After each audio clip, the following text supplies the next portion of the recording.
Vous le voyez, il est sur votre droite, il est gris. Cette fois, il possède une hélice qui est entraînée par un énorme moteur en double étoile. Il s'agit du T-28 Trojan. Un avion d'environ 3 tonnes qui peut quand même atteindre la vitesse de 550 km/h. Un avion d'entraînement et surtout un avion qui correspond à une signature acoustique. Et on va l'entendre d'ici quelques secondes sur votre droite.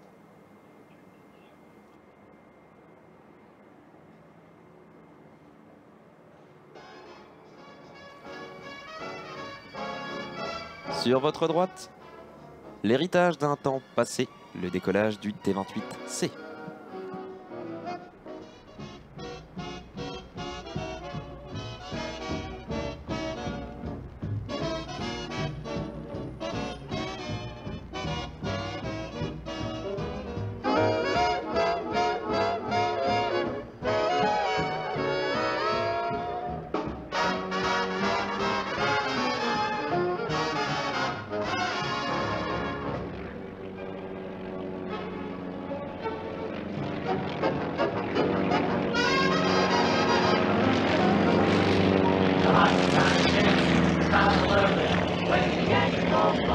Nous sommes français, nous avons donc notre propre référentiel et si je vous dis T-28C, on peut comparer ça à Rafale C, on peut penser que c'est un T-28 pour la chasse, eh bien pas du tout, cet avion est américain, il a été construit par North American, alors le C veut dire carrière, il s'agit d'un avion d'entraînement à l'appontage pour l'US Navy et d'ailleurs on profite de ces écrans géants pour regarder ce qui se trouve à l'arrière, c'est une crosse d'appontage. Un avion qui aurait une carrière d'environ 35 ans entre les années 50 et 1985. Il en aura quand même été construit pratiquement 2000. Il est l'héritier de l'avion d'entraînement le plus construit au monde, le T6, qui avait été construit dans les années 30. Celui-ci est en quelque sorte une mise à jour. On va reprendre une recette que l'on connaît bien chez North American. Un moteur imposant d'une puissance de 1500 chevaux, 9 cylindres en étoile, qui permet d'atteindre une vitesse de 550 km/h, mais pas à n'importe quel prix. Regardez, l'avion est en train de s'éloigner sur votre gauche. Il va prendre un petit peu de hauteur pour commencer une série de voltiges. Car oui, le T-28 est un bon avion, mais un avion qui n'est finalement pas si puissant que ça. Alors on va utiliser sa masse pour prendre de la vitesse. Et son pilote, aujourd'hui Arnaud Kervella, va être un véritable manager de l'énergie mécanique. Ça peut paraître compliqué comme ça, mais en réalité c'est tout à fait simple. Soit on est haut et lent, soit on est bas et rapide. On va convertir la vitesse en altitude et l'altitude en vitesse. On le voit à l'écran, Arnaud Kervella, pilote présentateur. Il présente aussi d'autres avions qu'on voit d'ailleurs sur le salon du Bourget, le Fouga, le T6 et ce fameux T-28. Aujourd'hui, il tient surtout à remercier ses amis d'Aero Vintage Academy qui forment de jeunes pilotes démonstrateurs en meeting et il les forme notamment sur ce genre d'avion. Aero Vintage Academy, ça se trouve au niveau du terrain de la Ferté-Alais et ils ont d'ailleurs un nouvel avion, mais ça aussi, on en parlera un petit peu plus tard quand on aura le plaisir de le voir. Le T-28, si on devait le définir pour les collectionneurs actuels, car oui, cet avion est un avion de collection aujourd'hui, c'est 80% du plaisir d'un Mustang pour seulement 20% du prix.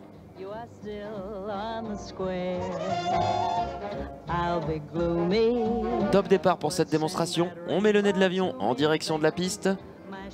Sur votre gauche, un spectacle acoustique époustouflant, le chant des cylindres.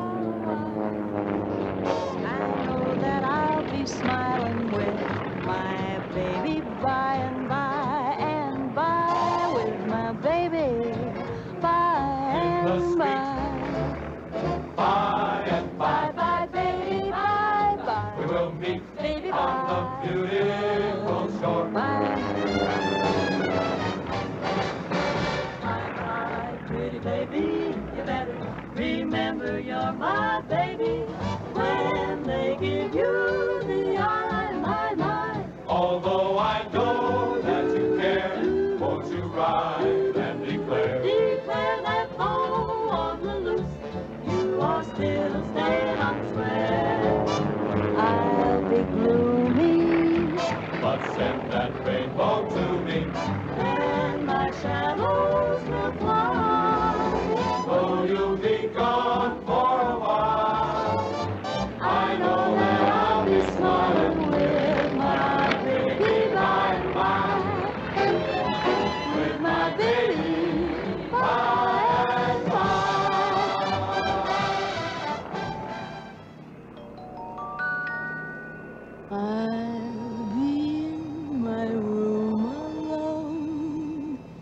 Le T-28C est un avion qui aura été adapté du T-28A, qui était le premier avion d'entraînement, avion de formation, et la Navy a rapidement demandé à être équipé également.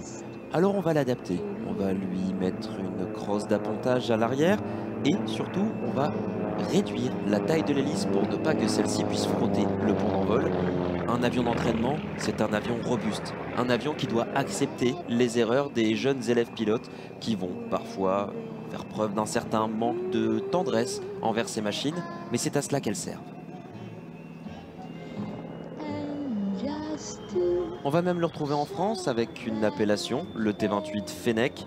Il aura remplacé d'autres avions d'un constructeur français, la maison Morane-Saulnier, et ils seront convertis à partir de 1959 et surtout, sur le retour d'expérience des pilotes français, on va les remotoriser pour que ceux-ci aient un petit peu plus de puissance et permettent plus d'évolution. Ils finiront même par se retrouver armés au sein de l'aviation légère de l'armée de terre.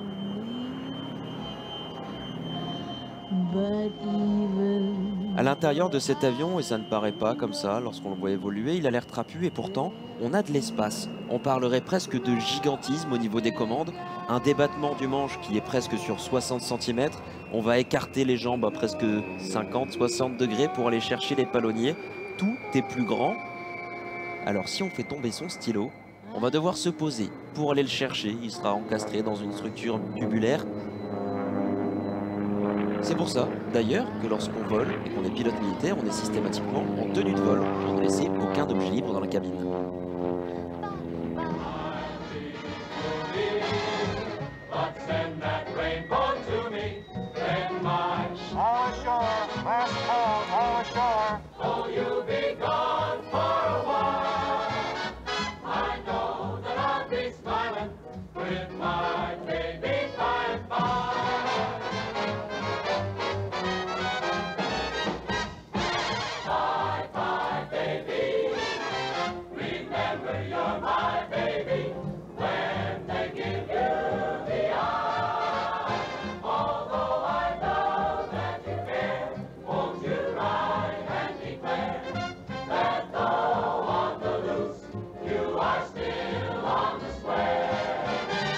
Volet, train d'atterrissage et crosse sortie. Cette fois, il est en configuration appontage avec la verrière déverrouillée. Et oui, si on ratait les brins d'arrêt et que le moteur tombait en panne, il fallait pouvoir sortir du cockpit le plus vite possible.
My name is Lolita, and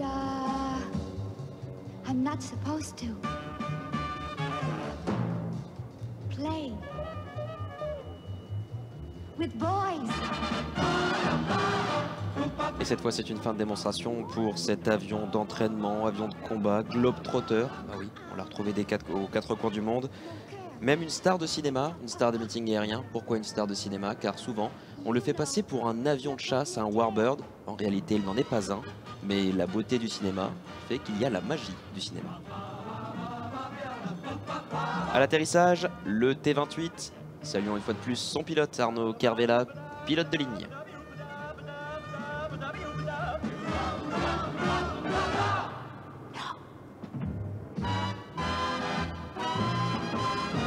While tearing off a game of golf, I may make a play for the caddy. But when I do, I don't follow through, 'cause my heart belongs to Daddy. If I invite a boy some night to dine on my fine Finn and Hattie, I just adore his asking for more, but my heart belongs to Daddy.